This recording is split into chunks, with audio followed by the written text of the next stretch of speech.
Y'all, welcome back to Kentucky Fried Wargaming, where two guys who aren't qualified to talk about anything decide to talk about a game with hard math and chance. I'm Joe. And I'm John. And I barely remembered the intro, but we got there. It's mostly because, you are actually qualified to talk about some stuff. Like, if this was a podcast about birds, you would actually have, accolades to be talking about birds. I don't know if I'd call it accolades. I'd have some experience. I can talk about Carolina chickadees fairly well. Got a lot of research on them. I have a lot of hobbyist interest in birds. I think a lot of raptors are real cool. Owls are great. Blue herons are also tip. This is a bird podcast now, John. We're no longer talking about word dollies. I'm only here to talk about birds. So, John, what's your favorite woodpecker and why? That red one from those, cartoons when I was growing up. Woody Woodpecker? He's a pileated woodpecker, I think. The fact you know that is endearing. I can't say for sure. I'm just guessing based on body shape and beak size. I'm going to let you know, listeners, that we play this little fun game with Joe. And you can join in on this if you'd like, where we take random pictures of different things and send them to Joe saying, "What bird is this?" Things we've sent him include a trash can, a dog, a grill, a raw chicken breast. Sometimes they also send actual bird pictures, but they're always from somehow 300 yards away and zoomed in to 8,000 times zoom. There's 4 pixels for me to work with on what kind of bird it is. Mm-hmm. It's a time. It's a real time. Normally I could figure it out after losing my insanity for a couple of hours. I once almost lost my mind and had a just terrible eldritch breakdown as I tried to figure out what kind of parrot someone saw. It was a monk parakeet. But we got there. It's fine. It's fine. So what I'm really learning at the start of this episode is that John doesn't know his woodpeckers, and I am ashamed. Dishonor on him, dishonor on your cow. I'm notorious for not knowing peckers. Perfect. Flip it. No notes. Put it in the soundboard. Today, we are off the leash, and we're off script. We decided that we have been way too structured for way too long. So we are just simply going to take our time to talk about the thing that we've kind of had brewing for a while, been percolating on a little bit, and that's Conquest, the Last Argument of Kings. We first talked about it on the show about 6 months ago when we started the journey into the game and starting to figure it out. And since then have played almost 30 games apiece, maybe over 30 games apiece. I'll be honest, I stopped counting somewhere around 20. It's got quite a bit of experience under a belt, done a couple, done one full league now, some remnants of other pickup games, a couple of game days, helped people do some tournament prep, also talked to our Vanguard about ideas to help run leagues. There's an episode on the show about that. So we've had some time under our belt, enough to, I would confidently say we're out of the beginner stage. Mm-hmm. And with that in mind, and 6 months of a new game under our belt, we thought it may be time to circle back and talk about what we think now that we've actually gotten into the nitty-gritty about it. Yeah, especially because we're actively looking at playing this game a lot more over the rest of the year and in the future, even maybe going to tournaments and doing some stuff there. So, we're going to be talking about it a lot on the show. So might as well stop and kind of have a mile marker just as we leave the beginner into intermediate category of player to talk about it while we're still here. But first, got to talk about hobby time and games played.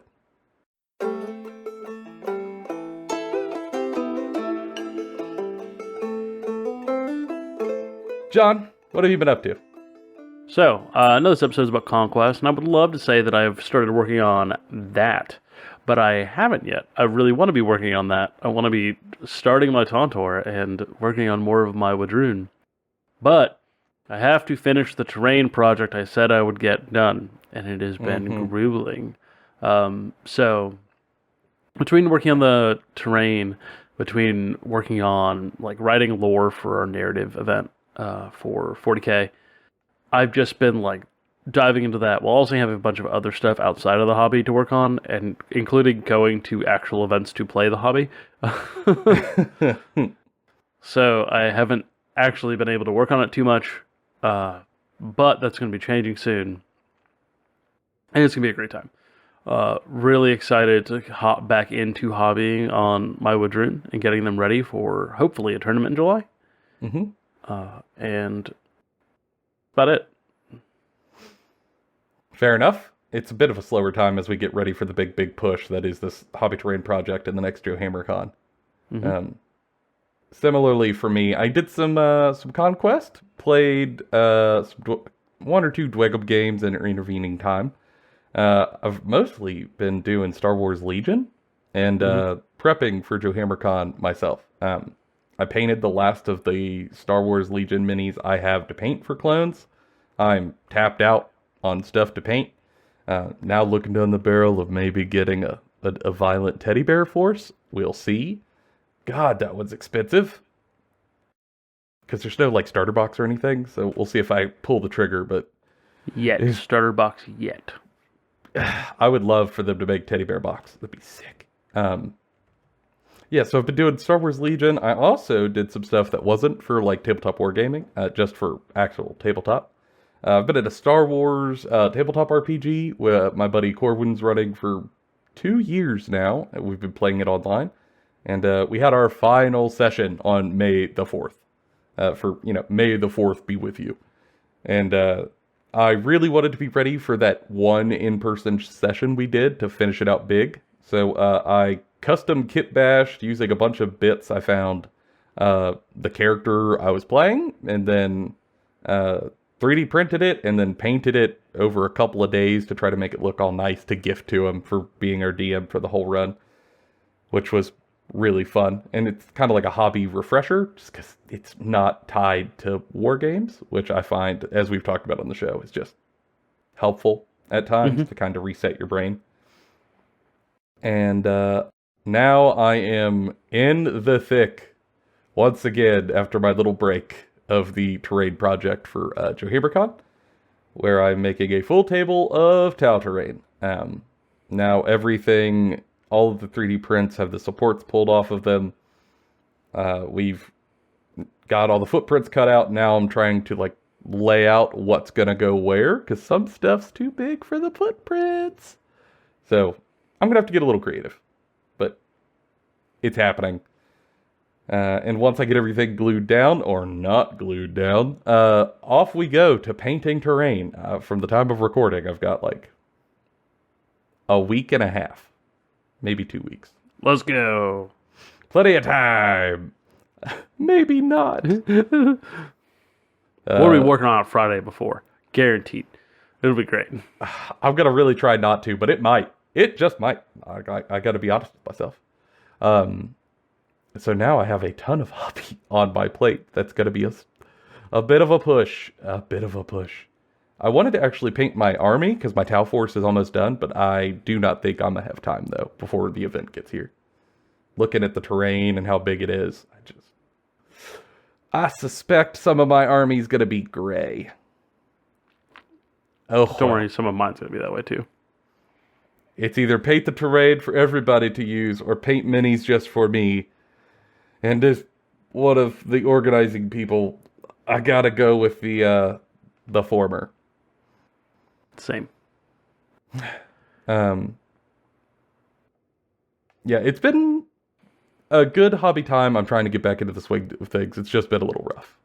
Especially now that the weather's nice, and I'd rather be out doing outside stuff than inside stuff, to be honest. And maybe that's an episode for another time. Because truly, like, I need to do an episode on how to paint minis and fish at the same time. I'm thinking we hook it onto a bait caster, we throw it out there, do a pool of Nuln Oil, do it like a steady retrieve, kind of like an inline spinner bait, and then you pull it out and give it a couple of like jingles to... Got all them Fisher deep cuts. I don't know if it's that deep of a cut. I mean, we're essentially doing like a dip and spin from, what is it, like 6th edition when that was real popular? Just minus the power drill. Your face, I live for this. Let's go on to the main topic. Look at this segue we have.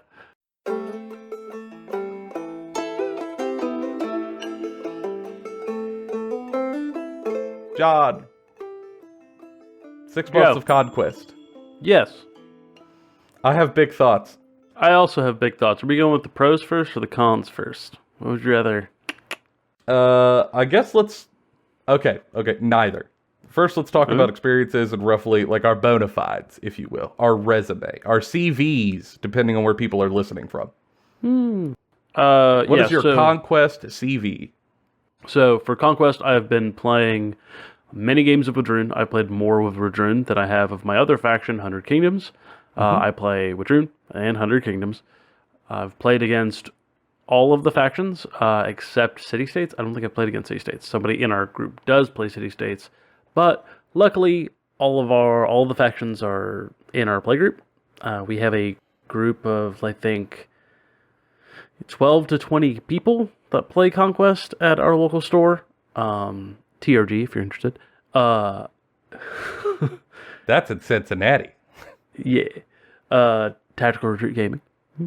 We were playing like every other week there for a while, at least once a month for league games, and then we were also sneaking in more games, playing like 3 to 4 to 5 games over the course of like 2 days sometimes, at least 3 games in a day generally. And just played more than 20, less than 40 games, something like that. Most of my games have been at 2K at this point.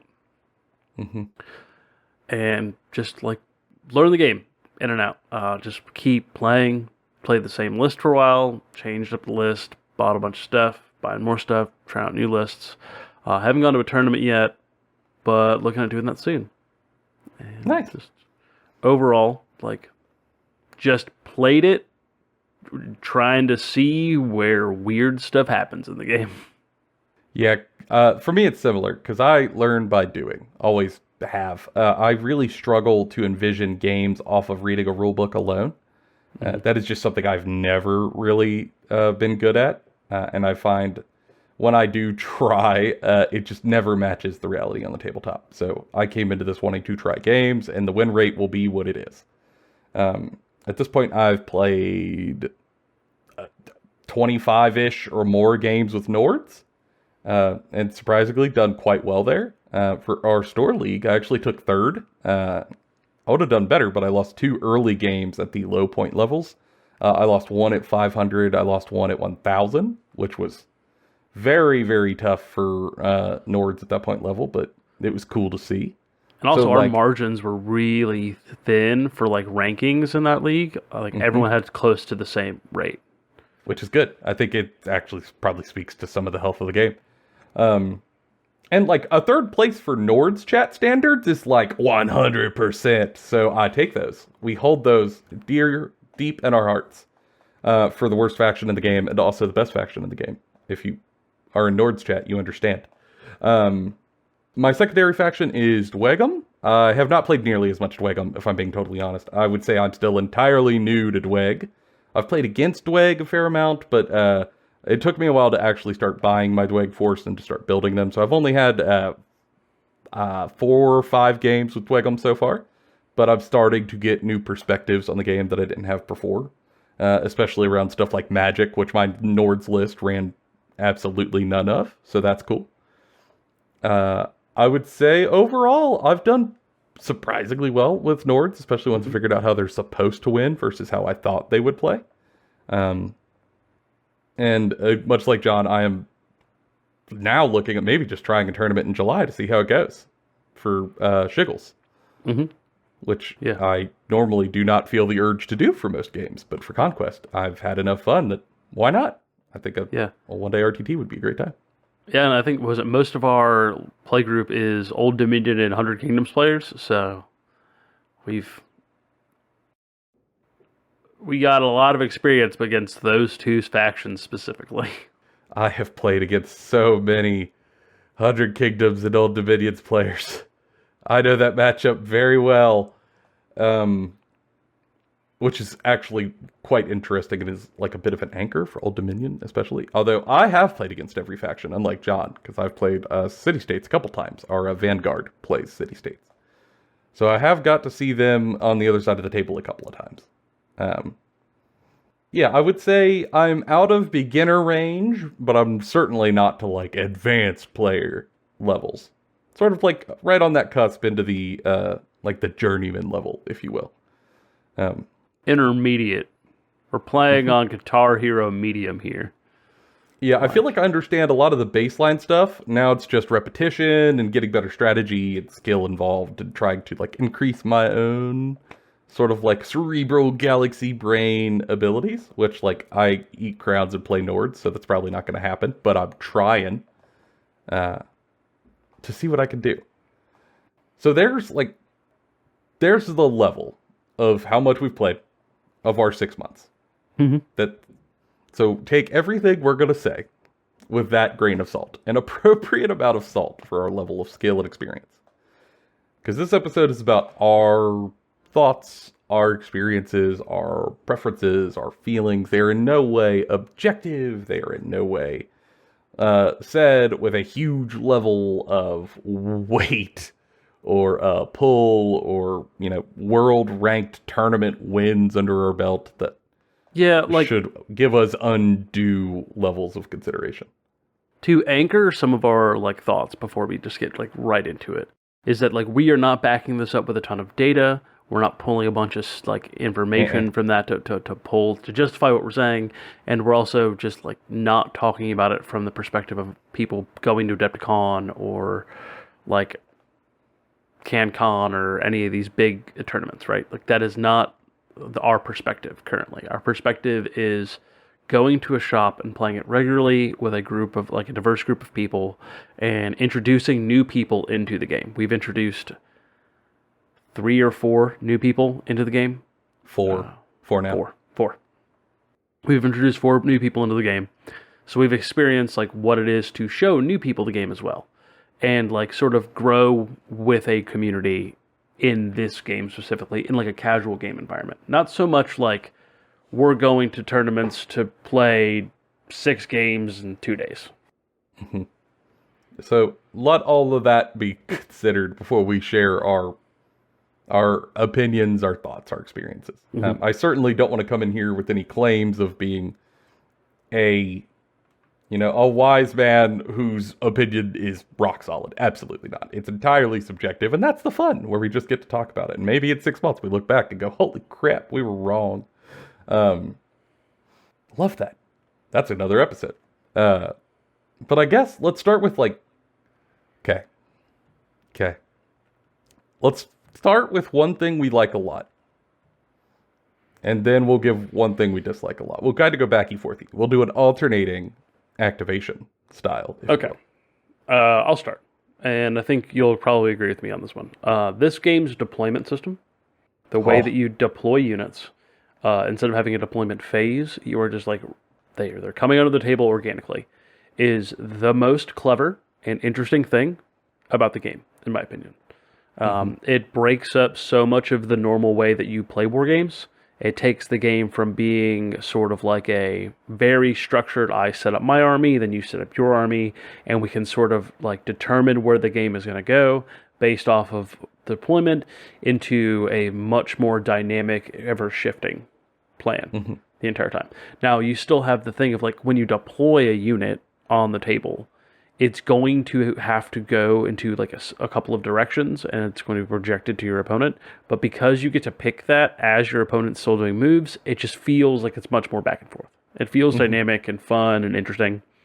It's a bit of a dance depending on the factions. Yeah. When John and I play Nords versus Wadroon, it very much feels like we are dancing back and forth on both sides of the table. Yeah, or another good parallel is we are at a pistol duel, and we are trying to size each other up to see who's going to pull the trigger first.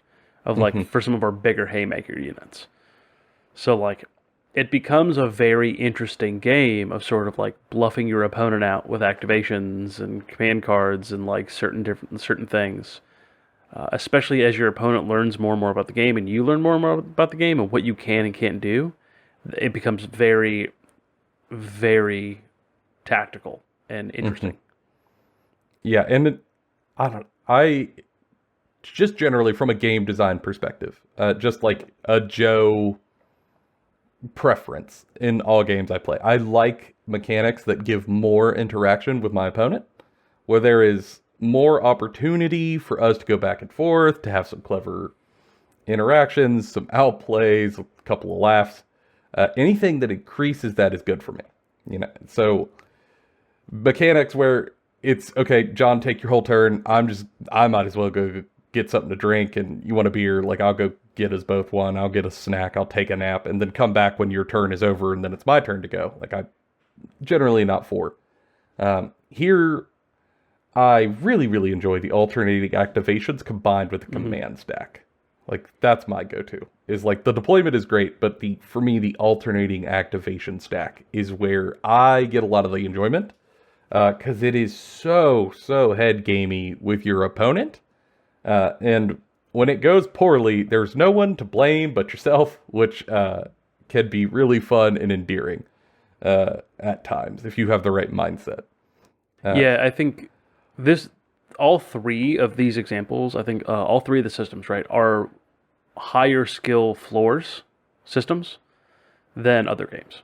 And they are all, but they're also all higher skill ceilings. But I think a lot of other games create a higher skill floor for some mechanics, and this game creates a higher skill floor for this with mechanics, and it has payoffs. And oftentimes other games don't have payoffs. Here, the payoff is a more like compelling, narratively pushed and focused like system that when it feels rewarding to learn and to get better at, and even when you do poorly, it feels fair. It doesn't feel like you got screwed over. Whereas like something like in AOS, when it's I go whole turn, you go whole turn, there are times in which such a heavy swing will happen that the game is almost decided. And it doesn't feel fair. It doesn't feel like you could have done anything about it, regardless of if you could or not.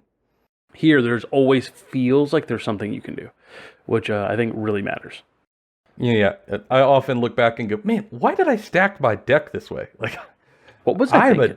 I'm a dingus. Like, if I would have just thought about X or considered Y, I could have won this turn. And it also makes certain abilities where you can manipulate the stack way more interesting. It's all the fun of playing a blue deck in Magic, like, without the counter spells. I mean, sometimes there are counter spells. We don't need to talk about that. It's fine. You literally have counter spells. I do have a counter spell. Without the counter spells. Except for mine. Yeah, I like that mechanic a whole lot. That's one of the things that drew me in and kept me here, despite some of the other friction points.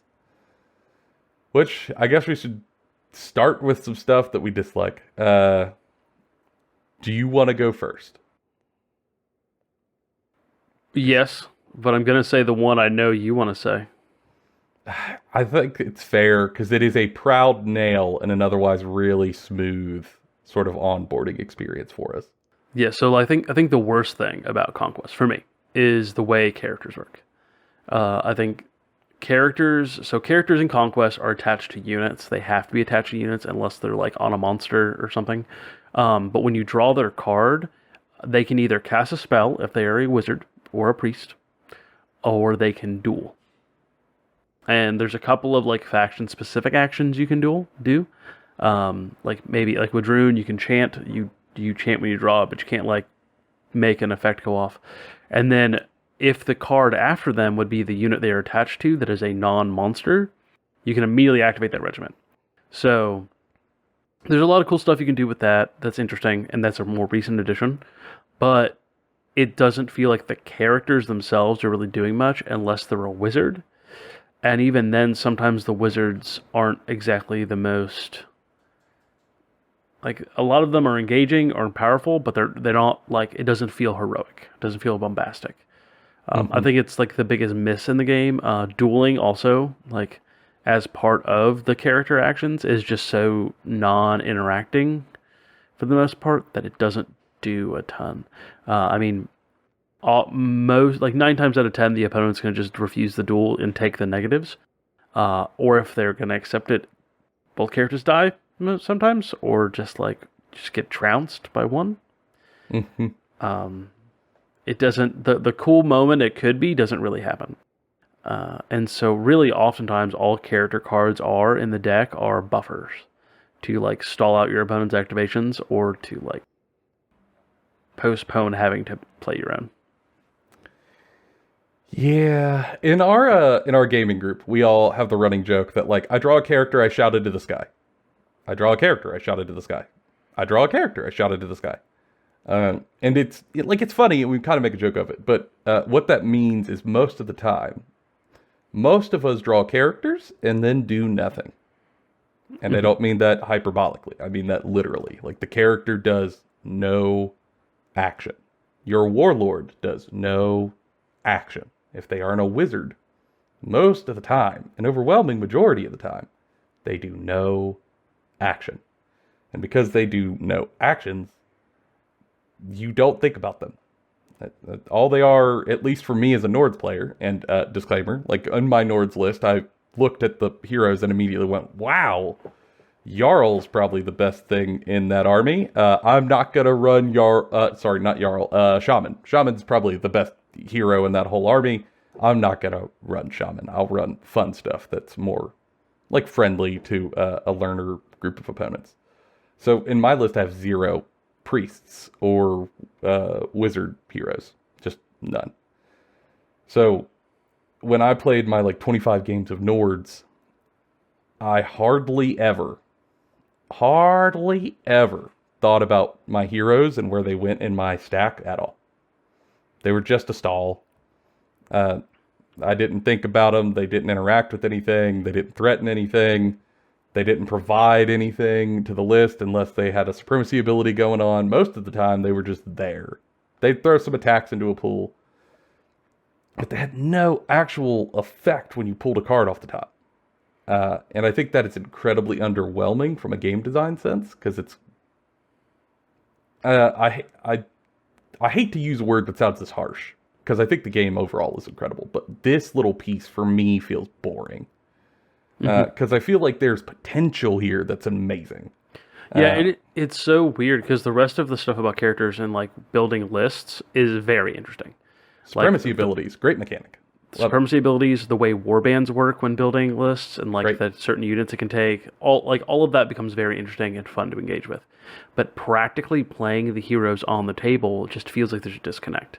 I think there's lots of ways Parabellum can fix this, but I don't know when they would tackle this. This doesn't necessarily seem like a quick fix.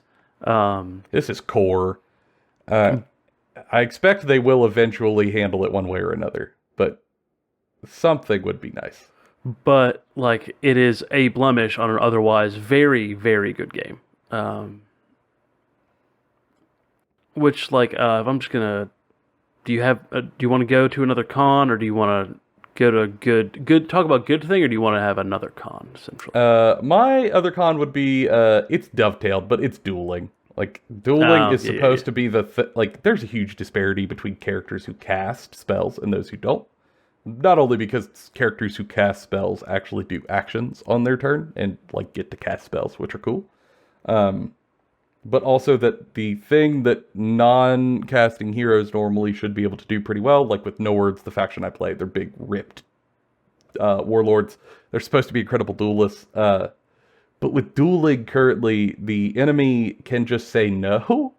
So, I walk into the ring, I saunter up and say, "Duel me!" and call you out. And you can decline. Mm-hmm. And if you decline, you take some moderate drawbacks.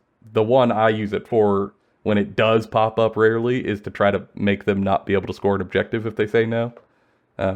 Even that, though, pops up rarely because they've got to be in combat, and the character then has to go after the unit that is in combat, and the enemy hero has to be in it, and it's just more work to squeeze than the juice is worth in a lot of cases. Mm-hmm. And I think that mechanic is sick, and I love the idea of it existing. There's just, again, implementation issues to make this more practically work on the tabletop. And we have sort of spitballed ideas for some of these, but I think duels could be cooler if instead of the only thing you get is some minor debuffs. If I try to duel you if I run up to you, John, and I say, "Duel me," and I come swinging at you with a big two-handed bearded axe, and you say, "No!" and then flee behind your dudes, great. I put extra swings into your dudes. As they, down Mr. President to try to save you, and I chop them up. Then there's at least some sort of extra damagey, butt-kicky feeling. for my big damagey bucky hero to do. And I think similarly, like an idea that could help with the character thing that bothers us both is like command actions. I think would be pretty cool. Yeah, or at least like even if it was just all characters that were non-casters got like a roster of 3 abilities they can use, and you just pick one of those abilities to use. Or each card has one ability they can use that's on their sheet. It does one thing. Even if that ability is extremely situational, and you're always looking out to see if that ability is popping up, you then at least have a thing that could be happening with them that you have to look out for, right? Yeah, one of the things we thought of is I play Nords, so one of my heroes is the Gear. He's this big, hybrid, genetically mutated warlord Viking man. Massive raider guy. Yeah. Yeah, he's absolutely yoked. Got the big sword. He's said to be the like most deadly person in the whole kingdom. He's the biggest and the baddest. What I think would be cool for him is like when oftentimes he's in a unit that goes to get an objective, like a physical To destroy an objective. Yeah, that you have to pillage to gather the resources and or break it to get the points and then keep on fighting. I would love if he had like a hero ability that if he was base to base with an objective, he could have something like a veteran of 1,000 raids, where he has done so many raids in his life. He knows where all the good loot is. He knows where everyone hides their stuff, that he could duel the objective pile. And he gets, essentially extra pillage to more efficiently be like, nope, I know where it is. Don't even bother wading through it. Let's go.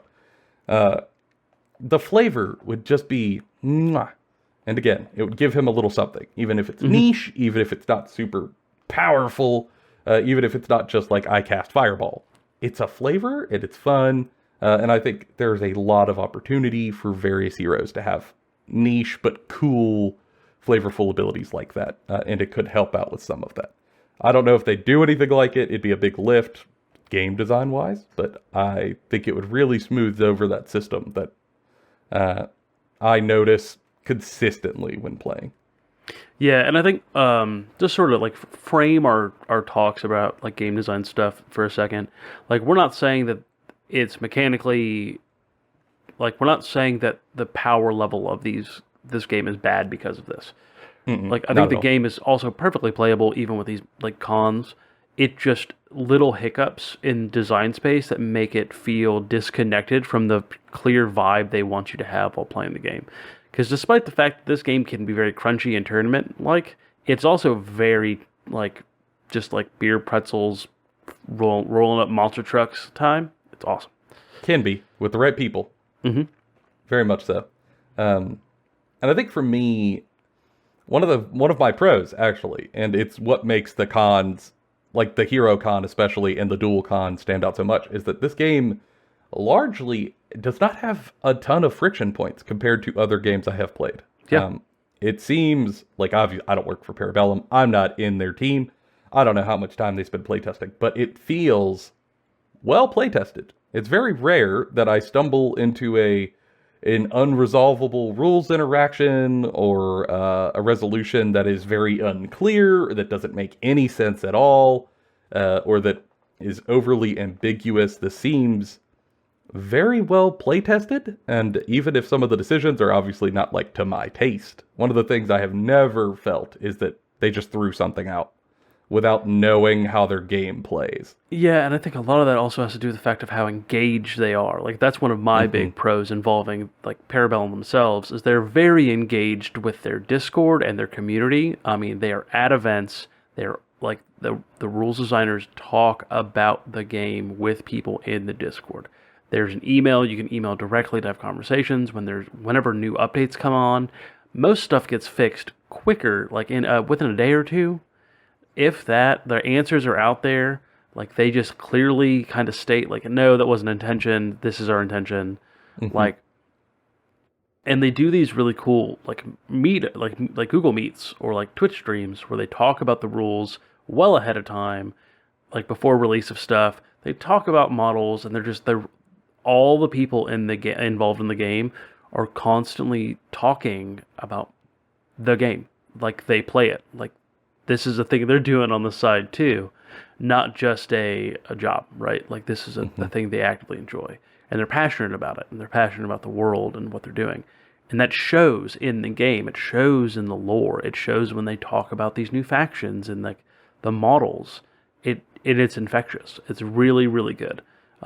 Honestly, probably one of the better communities when it comes to tabletop wargaming I've seen in a long time. Mm-hmm. Everybody's pretty cool. Like, even Nord's chat, who I poke fun at, everyone's passionate. Even when sometimes they struggle to win with their faction, they're still die-hard passionate about the game. And you've got to have created a pretty incredible piece of game to get people that invested with that budget that Parabellum has. Because they are not a colossal company. They are not a Games Workshop. Mm-hmm. They are a much, much smaller entity. And they are still managing to drive this much passion from their community. And that's got to be from their own effort and skill. At least that's my belief. Mm-hmm. And I think, honestly, that ties into the smooth play experience most of the time. Because if you're really into your own game and you want to play it a ton, you just got to play test it more. Because you understand it. I think that is deeply true. Okay. I do have one minor quibble. Minor. Combat reform. I'll broaden what you're about to say a little bit more too, and just overall wording of some rules are very ambiguous, but specifically combat reform is both confusing and needlessly so. Like, you look at it and you can determine what they intended, right? It is clear they intended to have like a very, very like simple dudes die, other dudes go in, and like you're gonna move like this, right? They want it to make sense. And they tried to prevent rules lawyer like chicanery. It does not. Yeah, just I'm not gonna name names, and it was, I hope, at least partly a jest. But we were trying to resolve a combat reform when we were playing a game, and as we tried to resolve the combat reform, we read the rules. Went, oh, like you can only move your movement. This unit moves 5 inches. So they can move 2 stands up to get into combat because each of these stands are 2.5 inches wide. Okay, boom. And someone goes, no, they're not. What do you mean? Here's the tape measure. It's like, there it is, 2.5 inches. And apparently, the bases are 3/64ths of an inch, I believe they said, wider than 2.5 inches.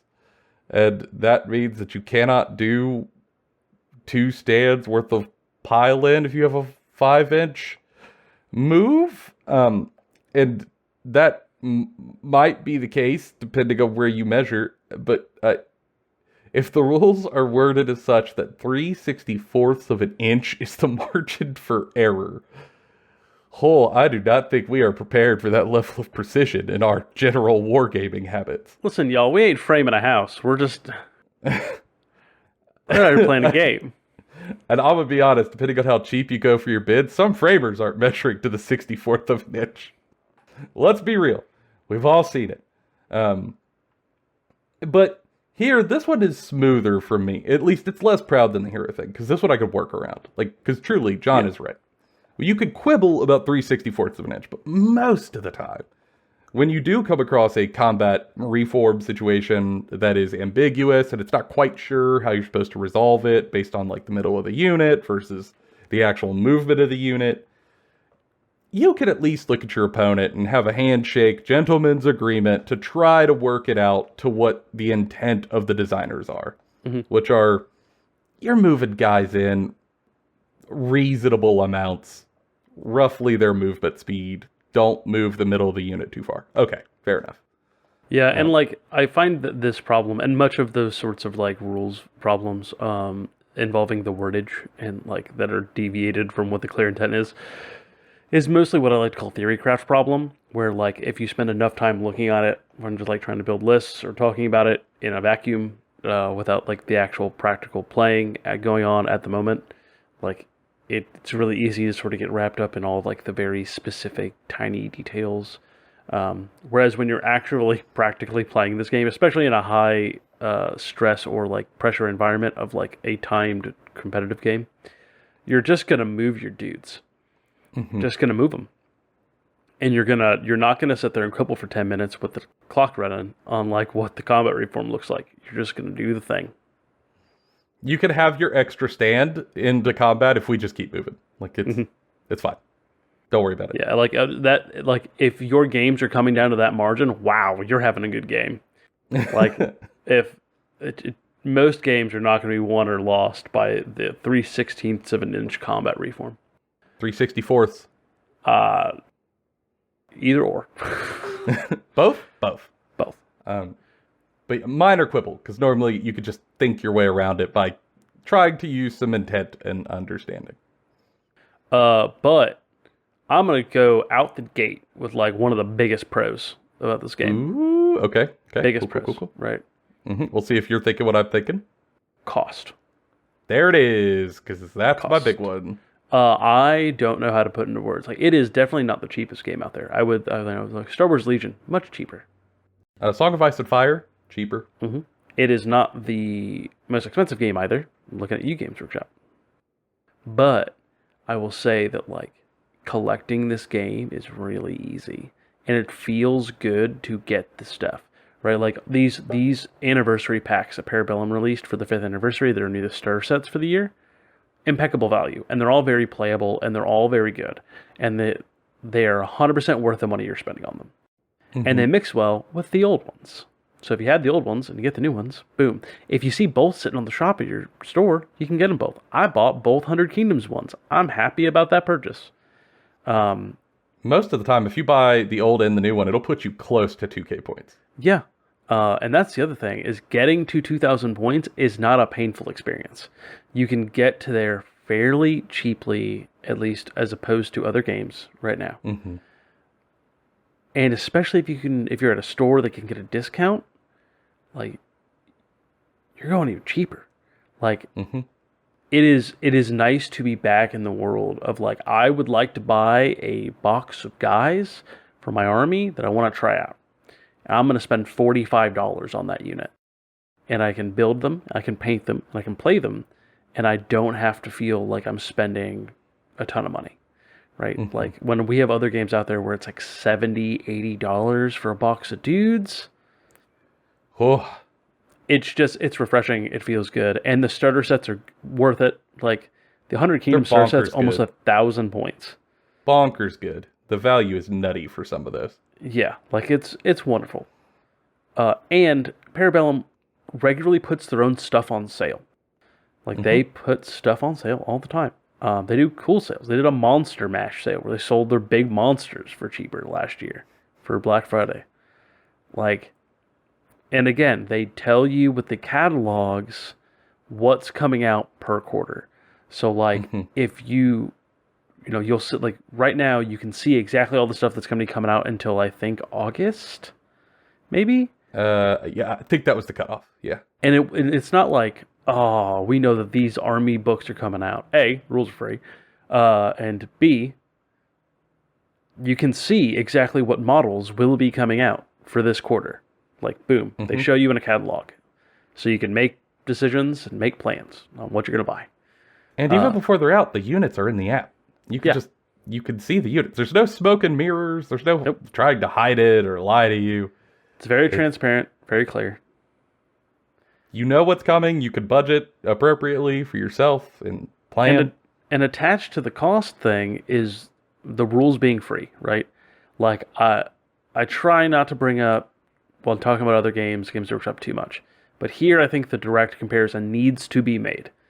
In that if you want to play Conquest and you want the rules for an army, you have to pay $0 for both the core rules and your army. It's just all available for free. Every unit, everything, every update, you don't pay for none of it. They're app free. There's no subscription costs, nothing. It's all there. They just want you to buy the miniatures and play the game. Really, really good.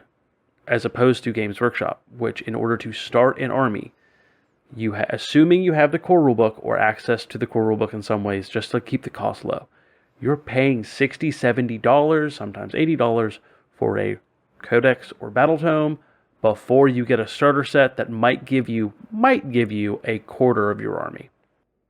Meaning, if you want a starter set and a rulebook, you are looking at paying $240, give or take. Value for money. Astronomical by comparison.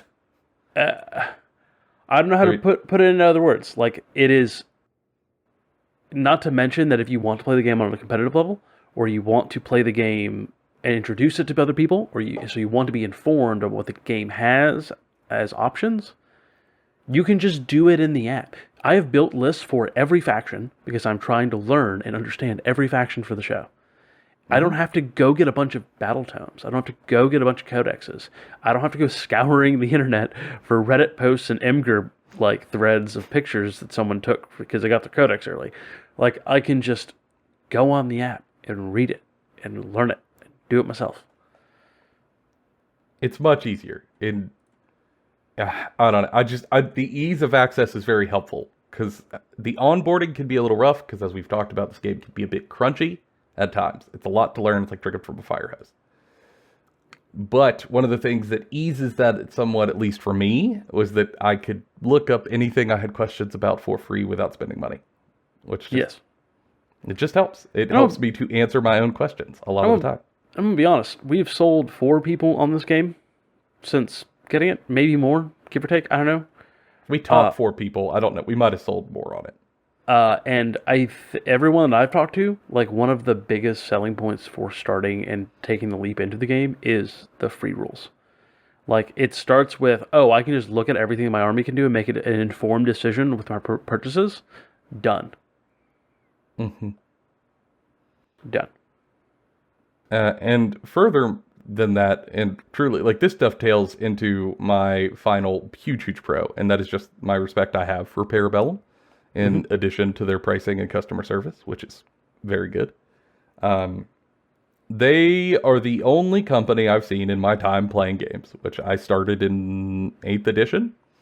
So not super long ago, but long enough. 2016, around 2016, 2017, something like that. Yeah, I think 2016, 2017. It's like 8 years ago. This is the first time I have ever seen a company make changes fundamentally to their game, mechanically, to make their players pay less money. Yeah. I have never seen this happen before. Specifically, they've done it. They removed, retinues. Retinues to heroes. These were models that you bought for upgrades that went on the character stand with the character. They were like, it makes the cost for entering the game too high. We're going to remove them from the game and just change the system in its entirety. Mm-hmm. Because depending on your army, like, for each hero, you would have to buy a retinue box, which was not cheap. I mean, again, it's like $40 to $50 somewhere in there, I think. And some armies, you wanted one of those for every hero in your army, which could be pricey. Get pricey. And instead of just continuing to sell them, even though they knew they weren't great value for money compared to their other offerings, they just axed them and used those models in other ways so that people could get more bang for their buck and lower the bar for being able to play their game. Mm-hmm.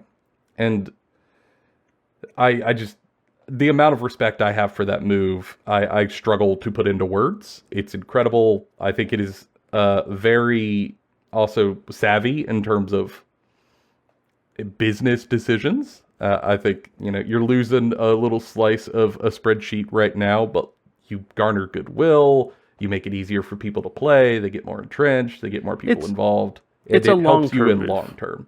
Yeah, yes. It's a long term move. Which, I think that dovetails into it's our word of the day, damn. Into my last pro, right? Like, my last pro, I'm going to have time to talk about because I got way more, is the longevity potential of this game. right? Long term, this game is only growing. It is only improving. Even within our own group, like it is, we're watching more and more people hopping on board the game and trying it When out. we started, it was what, 4 or 5 of us at the shop. There's like Now we're six, over. I think six or seven. Now we're over 12. Now we're over 12. We're looking at even more. Like every week, there seems to be another person interested.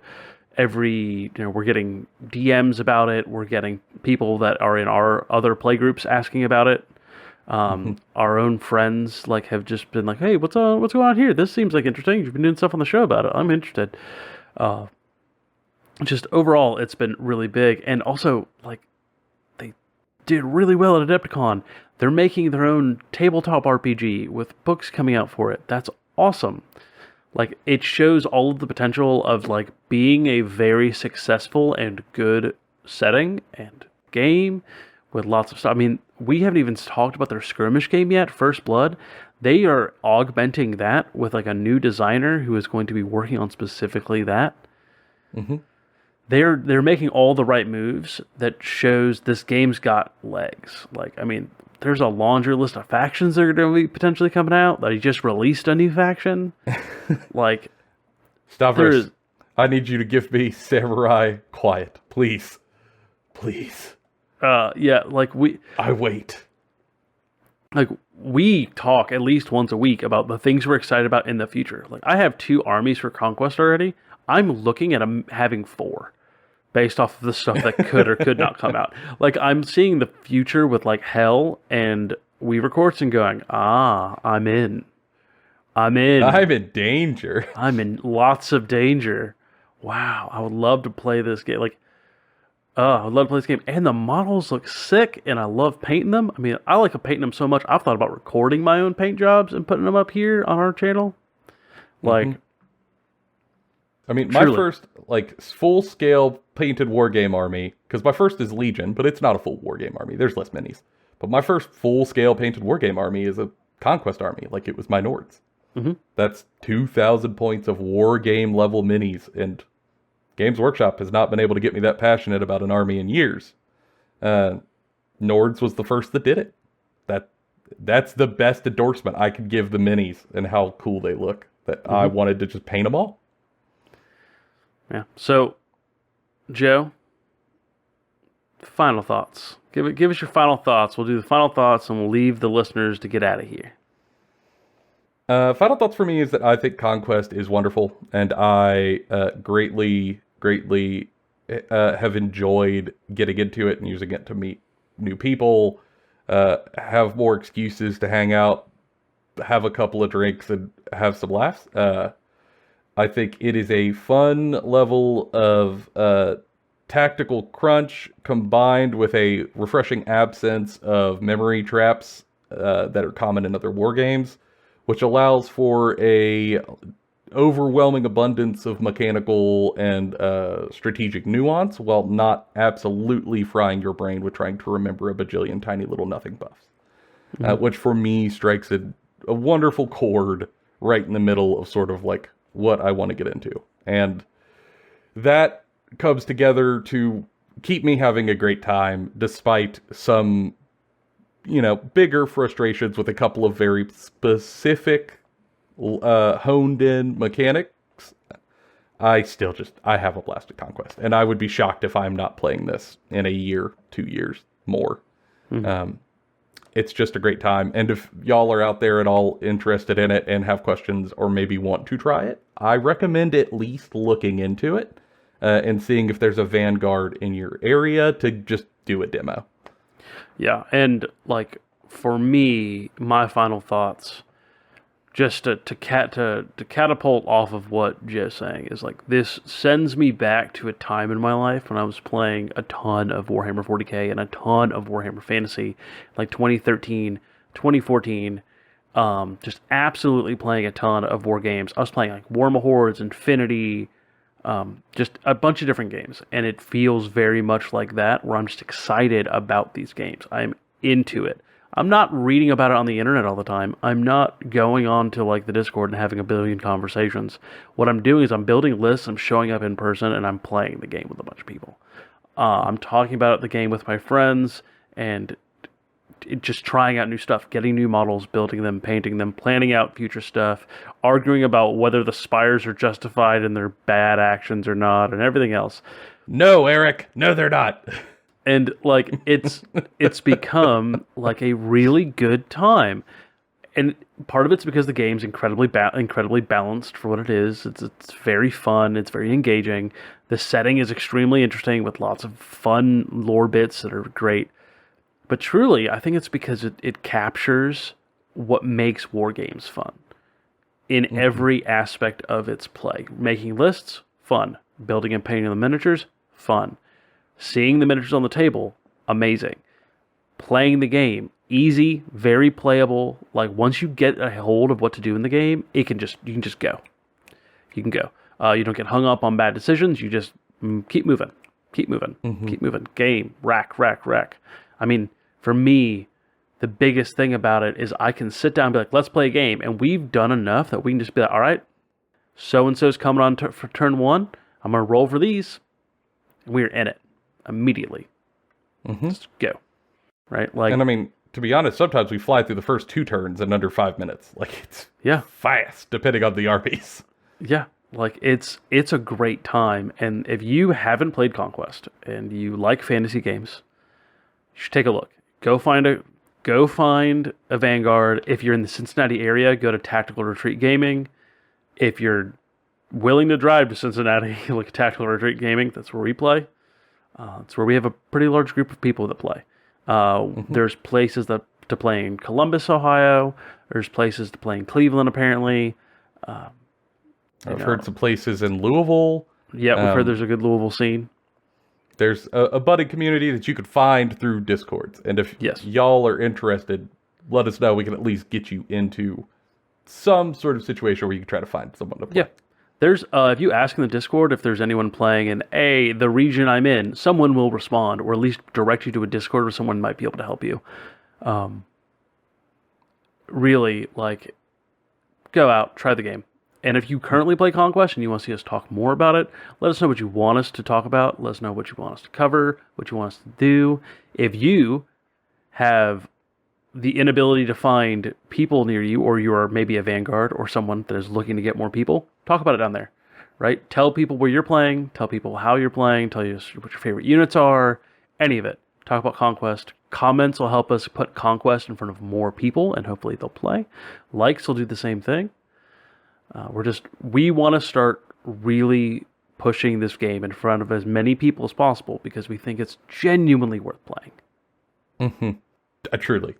I do. For me, it's a fairly uncomplicated sell for people who are into this type of game. I would say it's worth a demo for almost anybody who is even passingly interested. And I don't say that about most other games. So I hope y'all will tell us what you want to see Conquest-wise down below, because Lord knows, hobby and topics are difficult to come up with at times. And we'll be able to use your interest and passion to substitute for our own highbrow thinky abilities, which are in terribly short supply. For now, that's been all of our opinions. Bonafide, Kentucky Fried. And we'll see y'all in the next one.